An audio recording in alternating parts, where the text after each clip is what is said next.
Good morning, you guys. Welcome back to Rocket City Yardstead. I am getting some water in my pot. I'm going to get it boiling because we need to peel some peaches this morning. I went to a local orchard and got some peaches because we really want some jalapeno peach jam. We only have a jar or two left of what we have from previous year's canning, and we love this stuff. So we need to get us a nice stash of it put up and on our shelves. I don't have the peaches for my own yard. If you guys have been following along, we just had too much rain, I think. That surround clay worked really well for stopping the bug damage, but the fungal issues just really got out of hand this year with how wet it's been. What I do have, though, for my garden is jalapenos and serranos. I'm using what I have at the moment because my plants haven't given me full-size peppers yet. And these will both make a delicious spicy peach jam. While I'm waiting for my water to come to a boil, I'm measuring out my sugar for our jam. I've got 4 cups of sugar in here. We're actually going to make a double batch of this jam. I've done it before with this recipe and I've never had a problem, although I know they say you shouldn't really double jam recipes and jelly recipes. Sometimes they don't come out. This one's never been a problem for me. So now I'm just waiting for the water to boil so we can start blanching our peaches to get them peeled. I've got 5 pounds of peaches here and our water is boiling. So I am just gonna put an X into the top and the bottom of my peaches and put them into this water for about a minute. That'll help loosen the skin so we can peel them. And then once they are done in the hot water, I have a bowl of ice water next to me and we will put them in a water bath to cool them off pretty quickly. Some people like to hand peel their peaches with just a paring knife. I have done that before when I had peaches that were a little bit too firm and blanching them like this didn't work. But I find I lose a lot more peach that way. And so if I can, I like to do the blanching method. And it is definitely working on some of these guys. Their skin is already peeling away. Let's see if I can get one and show you.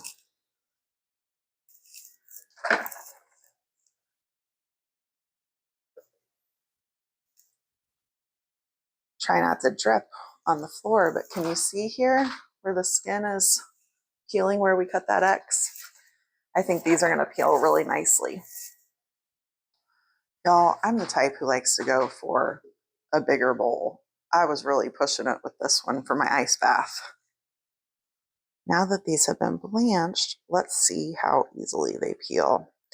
Looks like this is going to be a pretty easy task for us today, which I am always grateful for. Oh yeah, these are perfect.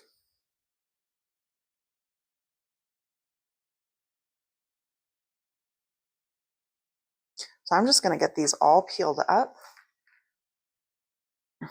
and then we'll get them sliced up and mixed in with our sugar.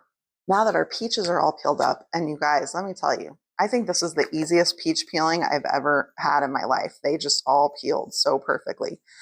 I am getting my peaches off of the pit, and I'm very grateful for Freestone peaches on a day like today.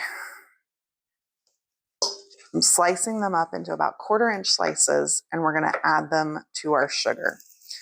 And then they're going to sit for about 2 hours and macerate. If you don't know what macerating is, it's just where you let the fruit sit in the sugar and let all those juices come out. Because all that beautiful, delicious fruit juice, that's what's going to make our jam. So once that is done, we can make our jam. I do think that we're going to try a recipe with this jam. I got to thinking after making the carrot butter and the balsamic onion jam that I bet there were some really good things we could make using this jalapeno peach jam. We normally just eat it on crackers with cream cheese and the jam. But once I went looking, I found some really delicious looking recipes that used it. I found a barbecue sauce that somebody made. I thought that sounded delicious. And I also found an Asian meatball, and they used the jam as the glaze for the meatballs, and it sounds fantastic. So I think we're going to make that and see how this jam is in that recipe. But I will see you guys back here after our peaches have sat in the sugar for a couple of hours. I just mixed our peaches up with our sugar, and I thought I'd better give you guys a before and after of what this looks like. So now we really will come back in 2 hours, and I'll show you how much juice has come out of these peaches. It's been 2 hours, and look at all of this liquid that came out of our peaches, and our sugar is dissolved. So we're ready to make some jam. We have 2 more ingredients we need to add to our pot. We need to add our hot peppers.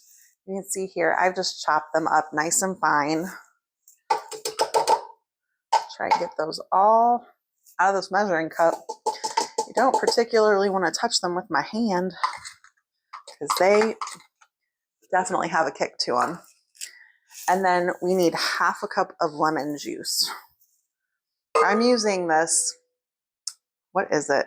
Italian Volcano organic Sicilian lemon juice. I get this at Costco. It's a fantastic price if you guys have a Costco membership. So just need half.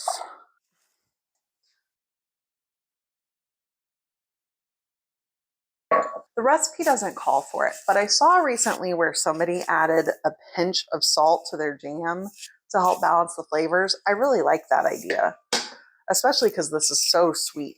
So I'm going to add that pinch of salt. And now we're just going to bring this to a boil, and then we'll reduce the temperature to low and let it simmer for about 40 minutes. I have a plate in the freezer that we will use to test the thickness of our jam once we get to that 40 minutes. So let me bring you over and show you what it looks like now that we've added our jalapenos. You can see all of our beautiful little jalapeno bits. They will darken up as the jam cooks, but it's going to be delicious, y'all. Oh my, you guys, I walked away for a minute and almost had a bit of a disaster here. But now that it's boiling, we're going to turn the temperature down to a low and let this simmer. It smells really good. I can smell all that sweetness from the peaches and the sugar, a bit of acidity from that lemon juice, and there's definitely a kick from those jalapenos in the air. They are putting some fumes out, which is good. That means we're going to be able to taste them in our jam. I'm just going to let this do its thing and cook down for the 40 minutes, and we will come and test it and see if it's ready or if it needs to cook longer. Having doubled the batch, there's a good chance it's going to take me a little bit longer, but we'll just see. I think our jam is done, but we're going to give it the frozen plate test here. So we need to let this sit for about a minute. This has taken about double the time to cook down. It's not surprising that it would take longer to cook because I doubled the recipe, but also we had a summer thunderstorm roll in, and so all that extra moisture in the air, that's probable cause as well for why it's taking so much longer. But we're just going to let this sit and see if it thickens up like it needs to. Oh, you guys, here we go. Run that finger right through there. So this is ready for us to can.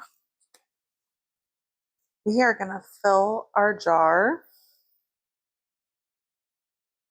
leaving a 1/4 inch headspace. That is pretty standard for jam recipes.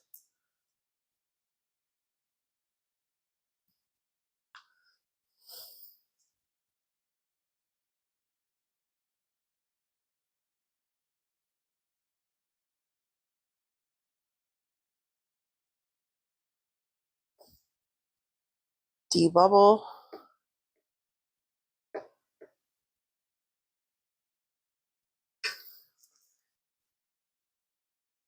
Wipe our rim down in case we got any sticky residue on the lip.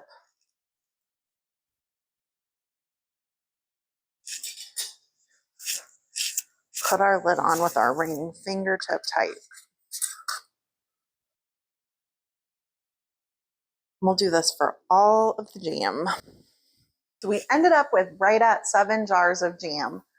I have got them into my hot water here. We're gonna bring this to a boil and set the timer for 10 minutes once we're at that rolling boil. And then we'll have all this lovely jam. Now that our jam is canning, I thought we can move on to making the meatballs that we're gonna glaze with some of the jam.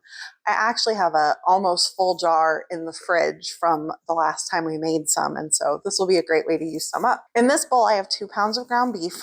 We are gonna add a cup of panko breadcrumbs. I have the gluten-free ones.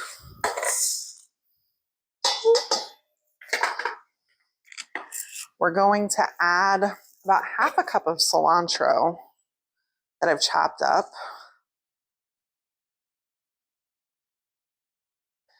A teaspoon of fresh grated ginger.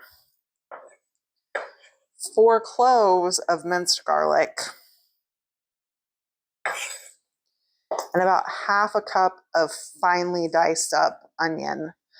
I would have used green onion in here, but I thought I was going to use chives for my garden, and then it started thunderstorming, so I wasn't going to risk getting electrocuted.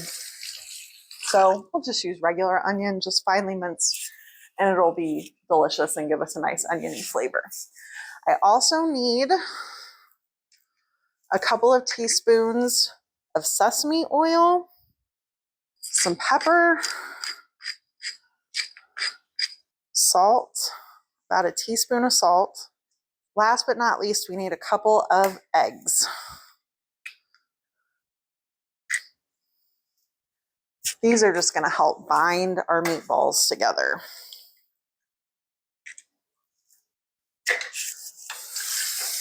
Got some egg on my hands, so I'm going to wash them up, throw some gloves on, and then we will mix up our meatball mixture. I think these are going to be really delicious. I found a lot of different recipes with lots of different flavor combinations, and I think you could just go in lots of directions here. If you don't like cilantro, I saw a lot of recipes that had basil and mint in them. I think that would be really good. So you could make this your own. Want to get this all nice and mixed together, but we don't want to over mix it because that'll make our meat tough. I also saw a lot of Asian meatball recipes that had beef instead of pork. I just happen to have pork on hand, and so that's what I opted to go with. But again, you make it your own with the different flavors you put in and the kind of meat you choose. I think our meatball mixture looks nice and incorporated. So I have a cookie sheet here, if I can fit this in here, and a scoop. I really like to use a scoop for meatballs because I feel like I get a more uniform meatball when I do it this way. So I'm just going to go through and scoop these out, and then we'll go back through and roll them into nice little balls.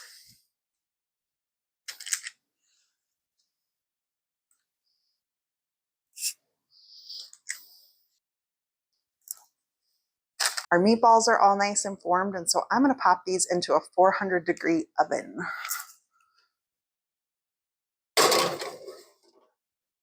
These should only take somewhere between 12 and 15 minutes to bake, and so I'm going to get that timer set. So now that those are in the oven, I think we'll start mixing up our glaze to go on the meatballs using that jalapeno peach jam. Before we get to our glaze, our jam has finished in the canner, and so I need to pull that out.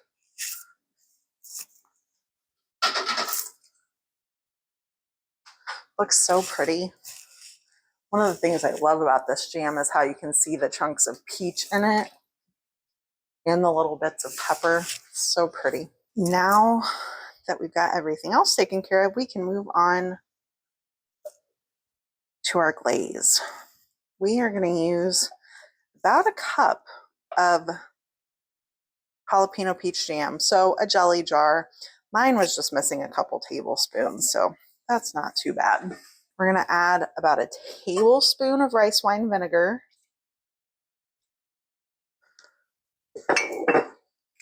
And about 2 tablespoons of soy sauce.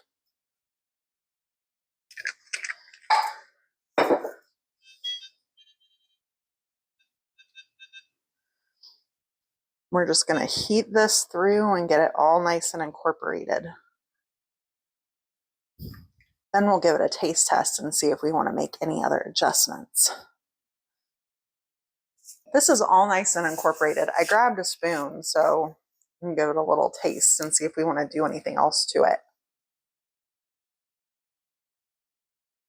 Oh man, this is really good. It's sweet and spicy from the jalapeno peach jam. And then it's got that salty umami thing going on from the soy sauce. And there's a bit of acidity from that rice wine vinegar. This is going to be amazing on our meatballs. I can't wait to get them out of the oven. I just checked the temperature of our meatballs and they are at 165. So they are cooked through, and I am just going to add them into our sauce and get them all nice and tossed up.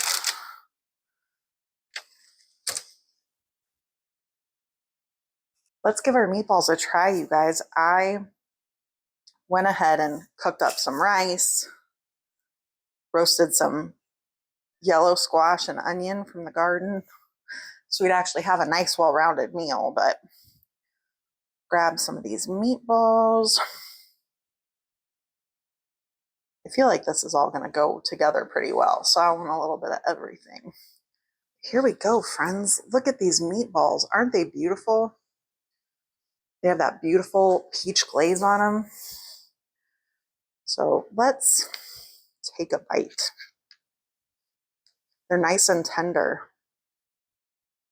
They smell fantastic.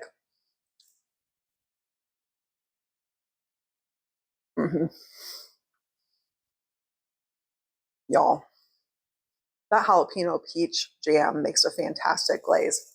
That soy sauce and the vinegar, and then the ginger and garlic in the meatballs, such a winner. I will definitely make these again. Although I made enough of them that we'll have a couple of meals and we'll stick some in the freezer for future. So I'm a big fan. This is definitely a winner.